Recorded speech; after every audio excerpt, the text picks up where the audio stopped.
Welcome to Minutes with Mango, Life in Motion. I'm your host, Johnny Mango.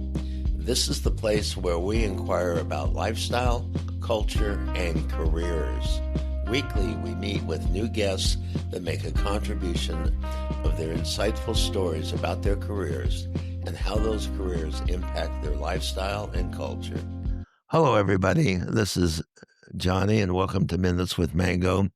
Today we have a guest with probably one of the most fascinating backgrounds that I've seen, and I just want to take a quick moment to tell you that his background is so varied and the type of work he does is so important that I'm really hoping that we learn a lot from him today. And I'd like to introduce you to John David Graham. He's the founder of the Good Samaritan Home, which is a housing mentoring program helping men and women restart their lives after prison. So, John, welcome. Very glad to be here, Johnny. I really am. And after what I consider your glowing introduction, I can't wait to hear what I have to say. Okay, you're too kind. Trust me. Well, thank you. Tell us about your background. Tell us who you are, how you got here, what you're doing. Well, I think for people who are well into their 60s, and I'm in my 70s, then you understand when I say I grew up in the 60s, and it was an interesting time, and I'm being very polite with that. We had more answers than we had questions. So in fact, I was involved in some of the protests on Kent State Killing Day. Oh, wow. Yeah, not on the campus itself, but I was on Ohio State campus, and the guard was surrounding us, and the whole stuff. It was a tough time, and so Yeah. I graduated college with no direction and with this great disrespect for government, and so. Then we went through Watergate and all of that. So I went through a myriad of careers. I was a children's home counselor trying to work in the inner city. Then I was a truck driver, and then I was a fireman at one point, thinking I could rescue damsels in distress. and what I ended up doing mostly was giving tours of the firehouse to little kids. And then I was a building contractor, a journalist, and even a minister, thinking I could work within the system and make a difference. And the truth was that the 60s are still in me. And it was not until I started Good Samaritan Home, a nonprofit shelter, a program to help people on the street, and I was 53 years old, that I really found my niche where I fit in, because all those detours helped me help people on the street. The name of your organization is Good Samaritan Home. Yeah. And tell us about who you service with Good Samaritan Home. Well, initially, what we started off with, because when I was a minister, I was let go because I guess I wasn't ministerial enough. I was in the street too much. So we had really no place to live and no job. So my wife and I scraped together a couple bucks.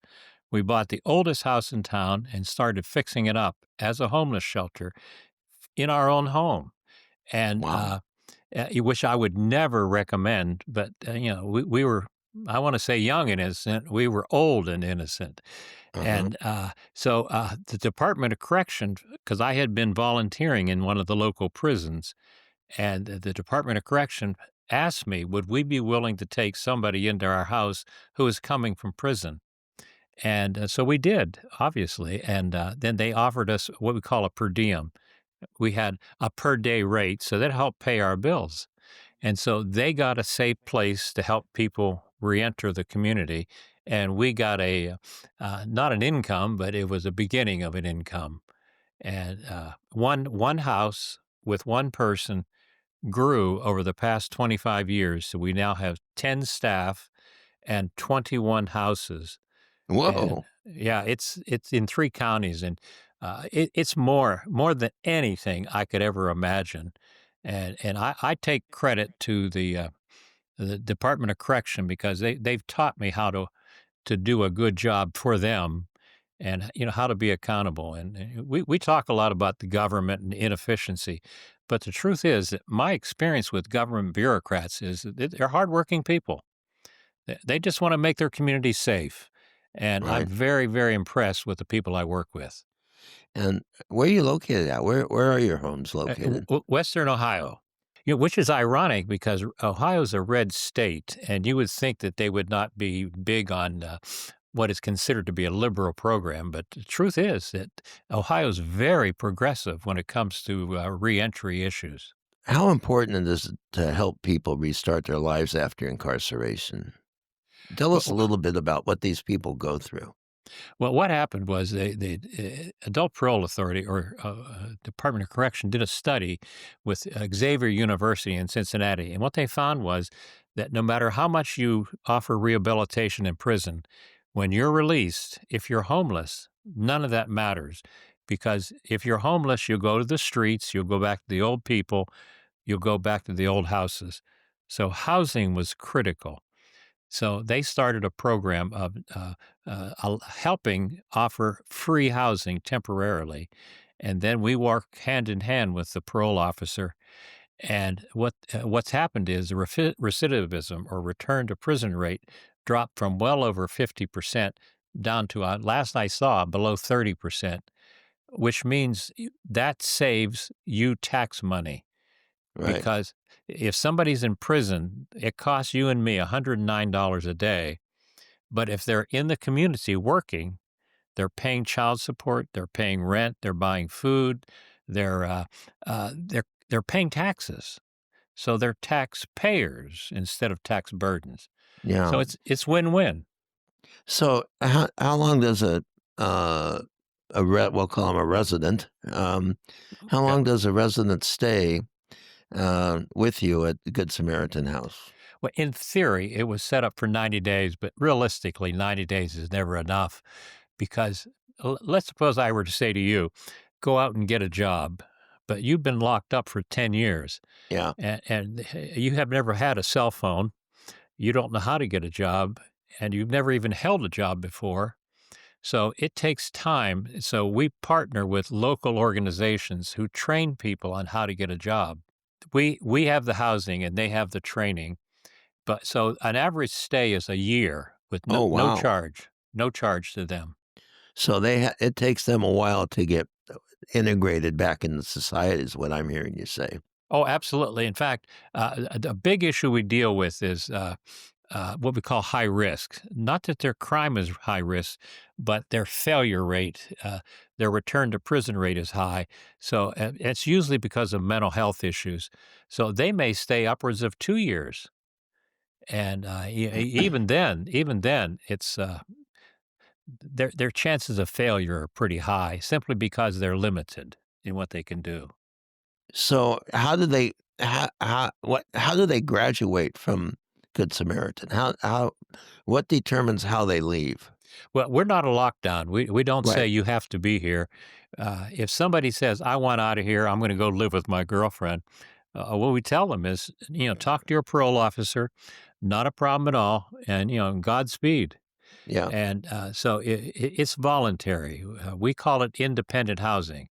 Right. We're here to help you. And now we do keep track of you while you're here. You have to be in at night. You have to be responsible for the housekeeping. In other words, what we teach is being a good neighbor or respecting your roommate. Uh, Right. yeah. I call it a pronoun shift from I to we, which I think is critical for rehabilitation. Uh-huh. So do you provide in-home instruction and groups and counseling and things like that, or it's No, just we don't do any of that because probably because we're not equipped, and it would take on a whole different level. We would become a program, and what we try to do is mentoring. In other okay? words, how can I help you? Let me sit down and help you fill out that food stamp application, or let me help you set up your phone. Yeah. It's more of a relationship, which I think is a missing element with a lot of these men and women. Uh-huh. And I would imagine that you have sources to send it. If somebody says, "Gee, I need to go to AA or I need to go this or that," you've got those sources, I would think, to be able to direct them. to Oh, those types of eh, programs. absolutely. In fact, in Dayton region, which is the center of our houses, the county, there's a federal judge and a county commissioner who started what they call a reentry program that's sponsored by the county, and they literally train people for 8 weeks on how to get a job, and Hmm. then they hold a graduation ceremony, and they have volunteers who provide suits for the graduates, and Oh, then there's this big presentation where you get a certificate, and I've seen grown men, 45 years old, cry because they've never graduated from anything. yeah, It's the yeah. proudest day of their life. To be successful with something. That's it. Exactly right. Yeah, yeah. We set our standards low enough so they can reach it, and then tomorrow we raise it one more step so they can reach that one. What's the community say about it? You said you've got 21 houses spread around the Dayton area or in Right. that part of the world, and I would think they're spread out, or are they all on the same block? Well, I'm in a rural community northwest of Dayton. It's a Okay. rural white community, and when we started here with our first resident, he came to us from the city of Cleveland, which is across the state. And we always deny it, but the truth is that race underlies everything. And we assume that everybody in prison is black, even though the numbers show that the majority are white. Uh-huh. So people were scared to death. And when we brought our first man into our own house, there were petitions, there were protests, there were council meetings, there were threats. There were lawsuits, and it took us all in all three years initially, and ultimately 7 years to finally settle all the dust. And we won the lawsuits, but what really mattered was in the winter, the first year, we took a snowblower and cleaned everybody's sidewalk. And we didn't say a word, but we tried to show that we're not a bad neighbor. And then over the next several years, I remodeled my house to where it became a model for the community rehabilitation. And now I like to joke, but it's true. Those same neighbors who waved at us now use all their fingers instead of just one. So, Oh, God. Okay, it's probably the middle one that they were yeah, using yeah, too. yeah. It wasn't the pinky. So you did face community resistance, and, how about when you so as you grew these homes, you have 21 homes. You Yeah. obviously started with 1, and then you went to 2, and then you went to 3. I would think that's how you grew, one at a Exactly, time. because we use our own funds. We had no Yeah, money, right. just a dollar here, a dollar there. We borrowed money, no salary for the longest time. Yeah. Uh, so when you would open a new home, did you face that same resistance? Well, Even the yeah, when we started in Dayton, there was no homes in Dayton, and that's a larger city, 150,000 people. And the Department of Corrections said, "We have nobody in Dayton. Will you start a house there?" So we took a risk and bought a house, and it was right back in the 2008, 2009 when the market was slow. yeah, So we were able to get buildings cheap. But my background allowed me to remodel these houses, and uh-huh, so we bought one house and two houses and three houses. And here's the interesting thing: we are in the what I call the ghetto. We're in along the area that has really declined over the years. So we're actually improving that neighborhood, and the city has welcomed us as a good neighbor. We had none of the problems that we had in our rural community. so you've been able to grow these, and, you must have a ton of debt with 21 homes. Well, the contract, the per diem, has allowed us Yeah, to, particularly when we are able to buy houses for 16, 20, $25,000. uh, That today you couldn't do that. right, And you're right, we had a ton of debt, and I used some of my own money initially until Good Samaritan Home was stable. yeah. Uh, but I hate to sound, it's too religious, but I do believe when you do the right thing, that things will eventually come your way. And we were able to pay all our bills, and we have an excellent credit rating because we are very responsible. And when we started, under President Bush's faith-based initiative, there were 20 programs doing similar work in Dayton, and today we're the only one left. Really? Yeah, and that's because of either bad management or lack of interest or who knows. Yeah. But Yeah. we've been able to grow, and I say it's because all of my staff have the same commitment that they've either been there themselves or they have a faith commitment to help somebody else. Yeah. How do you recruit? How do you recruit staff for something like this? Usually from our residents. Okay. Yeah, I write a Substack column, and I just wrote one today about one of our residents who came to us at 25. He had spent 9 years in prison, so he was 16 when he went into prison, Oh, man. and he was with us, and he left us, but stayed in contact, got a job, stayed at it, grew at it, and just last 2 months ago, we hired him as part of our night staff. And he's a perfect example because he says, "I've been there. I know what they're going through," and Yeah. he feels that he can make a difference that somebody else couldn't. So that's the type of person you want where they're highly motivated to give back, basically. Yeah, absolutely. And to be quite candid with you, all of my detours, I've never been to prison, but all of my failures in business that I call them detours, but I'm being polite. They made me very sympathetic to people who are struggling themselves because I know what it is to feel like you're in a corner and you don't know what to do and you don't know where to go and I just happen to have an education, but how much more so if I had no education? And then Yeah. you add in a felony, and it's tough. It's tough. So I tend to be more sympathetic than many in the community. How is it how hard is it for your population there, um, in the Good Samaritan Home? How hard is it for these guys to find jobs? I'd say it can be very hard, but then again, they can always find low-paying reentry jobs. Here's the problem: is they may be hired, and knowing that in 30 days, when the corporate background check comes through, they're going to let them go. Oh, So companies tend to take advantage of that.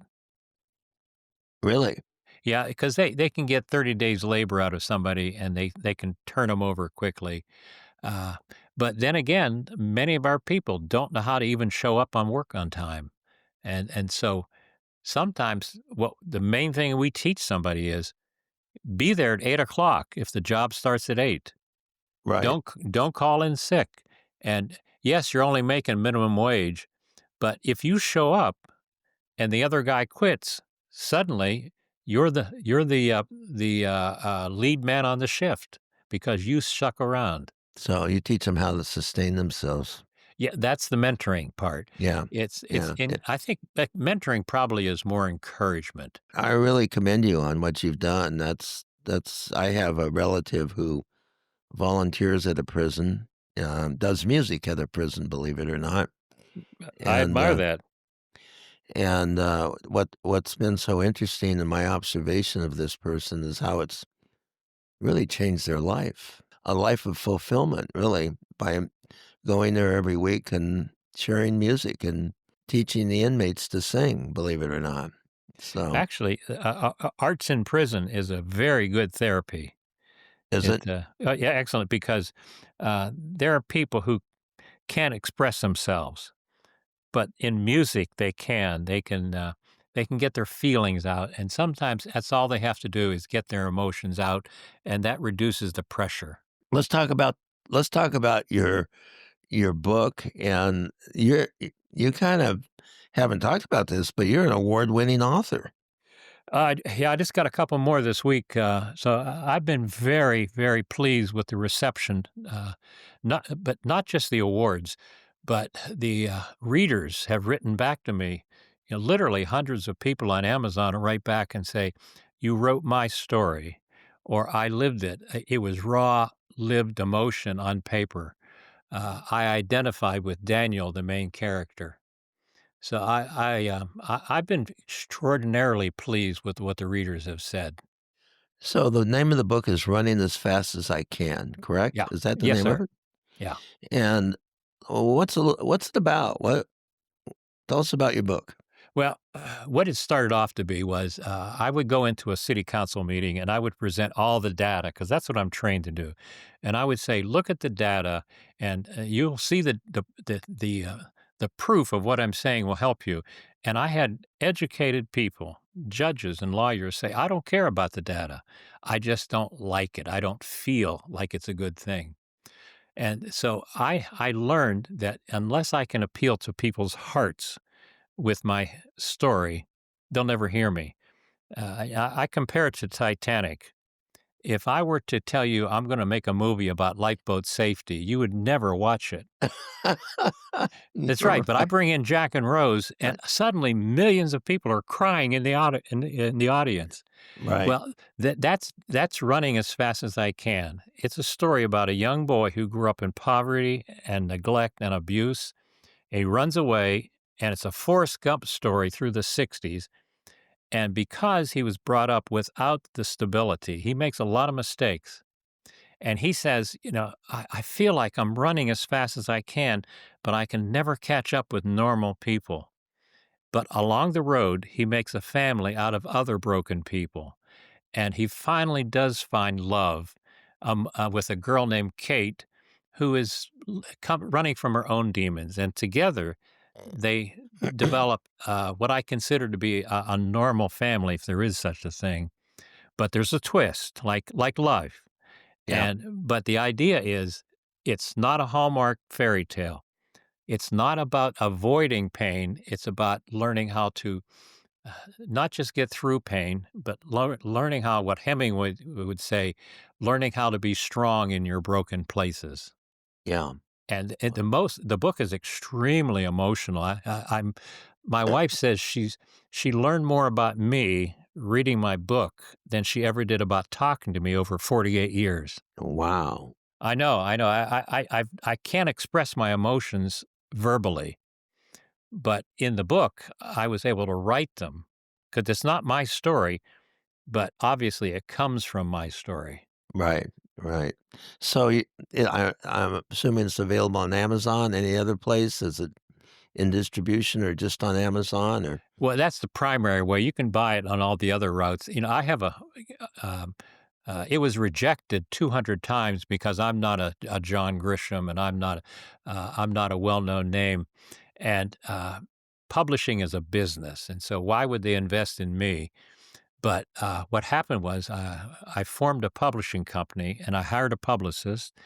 And I call it Don Quixote Press because we're always tilting at windmills.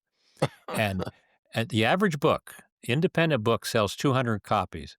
And in the past 2 years, we've sold 22,000 copies. So Whoa. yeah, I know, I'm just floored. And I'm not bragging at all. It's just that the story is selling itself because I had a lady write to me and say, I lived every moment on that in that book, and she's written Well, me, I think, 6 or 7 times because of it. congratulations.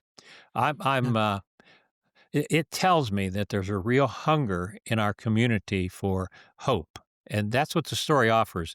It yeah. ultimately is a story about perseverance and hope. And particularly today, I think people are desperate for good news.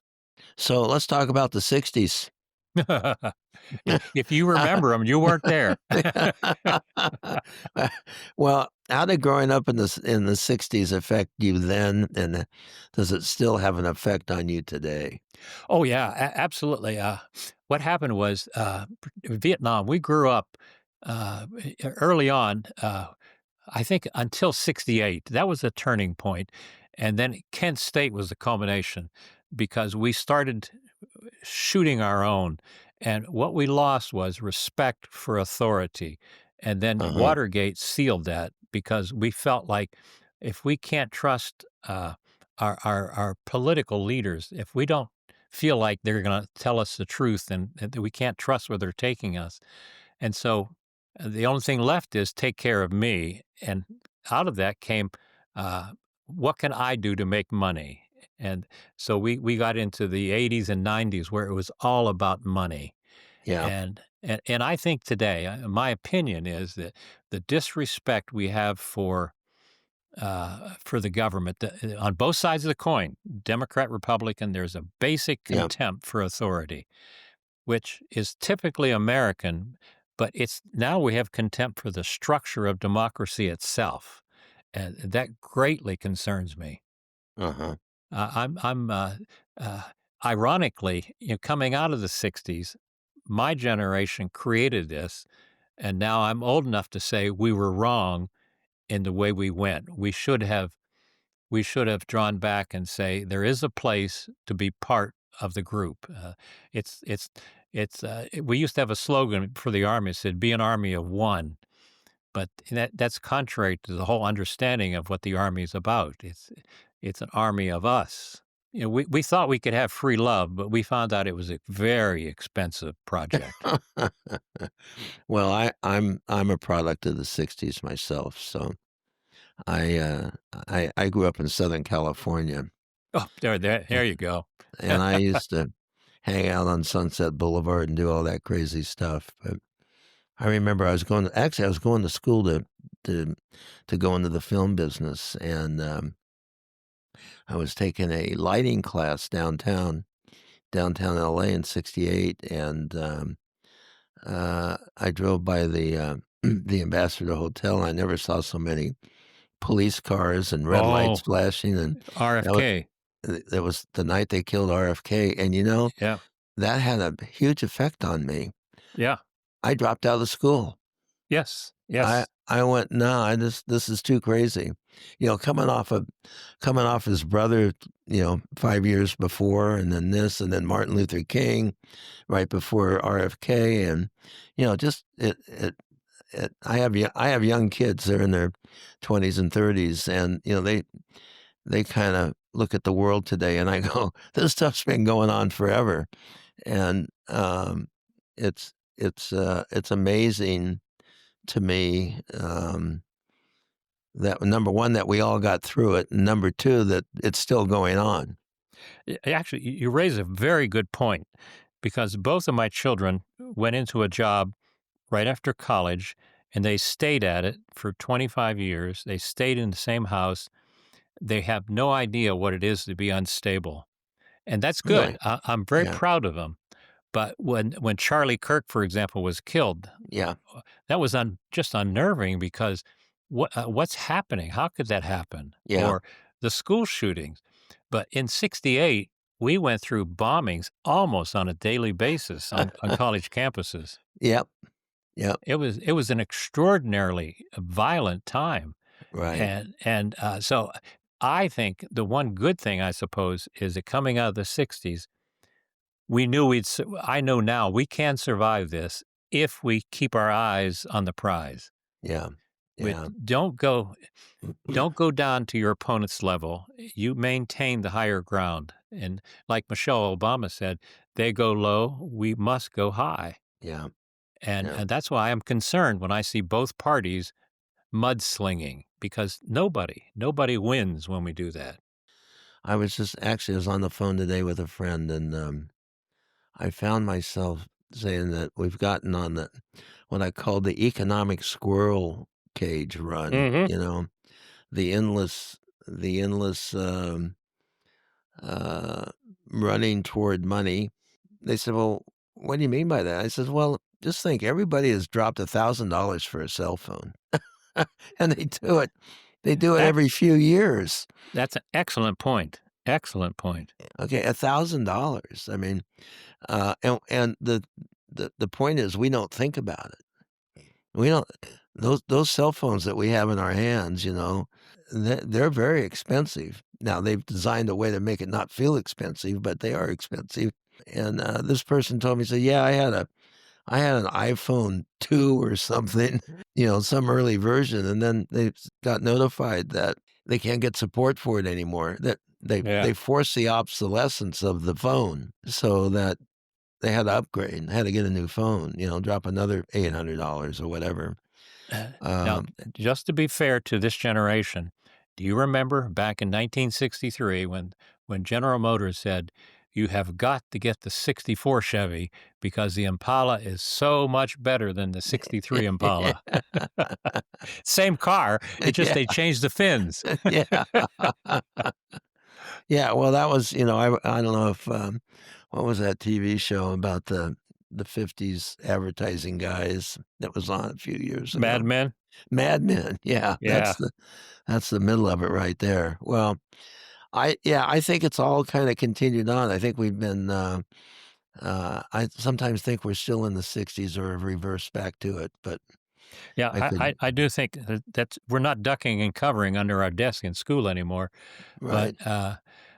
but I've been watching Ukraine closely and Gaza closely, Yeah, and I think we're talking about cell phones, and those people are talking about food for the night, that's true.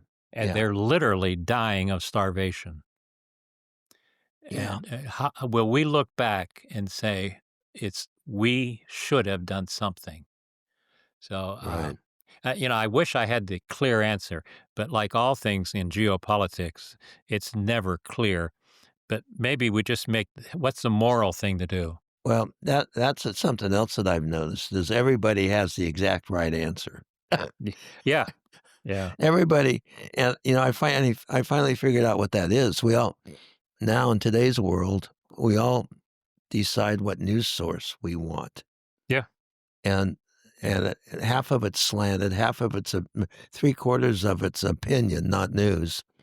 And we tend to go toward the opinions that we're comfortable with and shut out the opinions that we're not comfortable with. When I was a journalist, they ingrained into us that you never put opinion in your story.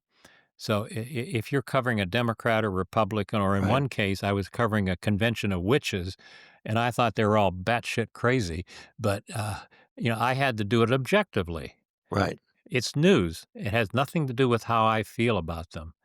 And today, it's all about it's the tone, it's the subtle innuendo, it's the out not saying, uh, President Trump did this again, or Mr. Schumer did this again. right, He and we're clear in our disdain, and right. that's not journalism. That's Right, editorializing. right. And we're attaching to opinions, and then we pick we pick the side we want to be on, and we cut off the other side. And I think it's I don't know how that gets solved, but someday it will probably. But I think I can't speak with authority, but I think Charlie Kirk verged or played with that, where he would engage people, yeah, even though with his position he had so much power that he could overtalk somebody, and he had so much information that most people weren't equipped. But the concept of having a Socratic debate is, I would like to see that reenacted instead of talking heads arguing at one another. right. So, what's the best advice you can give someone who wants to start over late in their career? Well, I would say, don't be afraid. Don't be afraid to fail. Start over, because I'm at an age where I start saying, "How am I going to be remembered?" So, are they going to remember that I had $100 extra in the bank, or my car was newer, uh, or my house was bigger by a bedroom than theirs, or are they going to say, "Will you help me when I didn't have anybody?" Yeah, And how many people are going to show up in my funeral and say he made a difference in my life? So I would say find something where you feel like you've made a difference in some level. And don't be afraid to fail, because, I use the slogan, I've been thrown out of better bars than this one. Because the worst that can happen is you can fail, yeah. and it's okay. And I would say just relax and just enjoy the ride. Uh, I had somebody once tell me she would have a nervous breakdown, and her counselor said, "You're having a breakdown. Enjoy the ride." So you don't know, fight it, and and and, I and life is a breakdown. I've worked with a number of very successful entrepreneurs over the years in my career, and I found it fascinating that, how often if they failed, they just pick themselves right back up and Oh, yeah, just yeah. just keep going, and I've always been fascinated by people that can crash and burn and get right back up and go again. I remember, Johnny, when I was in the middle of the hostile, just really hostile neighborhood city reactions. I even had a guy stab me in front of the city hall, Oh, and luckily he was a bad shot, so with his knife. But what I found was, looking back, that when I was under great intense pressure, my mind was extraordinarily clear, and my enthusiasm was so intense that I felt like I was on fire with passion. yeah, And it laid the groundwork because, like Dr. King said, once you've committed that you're willing to die for your belief, then nobody can touch you because you become almost immortal in that you're not afraid. And so right now in some respects we're comfortable, and I have to be careful that I don't get lazy or get soft mentally. So that's why I'm writing. I don't want to uh just stop and rest on my laurels. wow. Well, this has been pretty interesting conversation, John. Oh, my pleasure.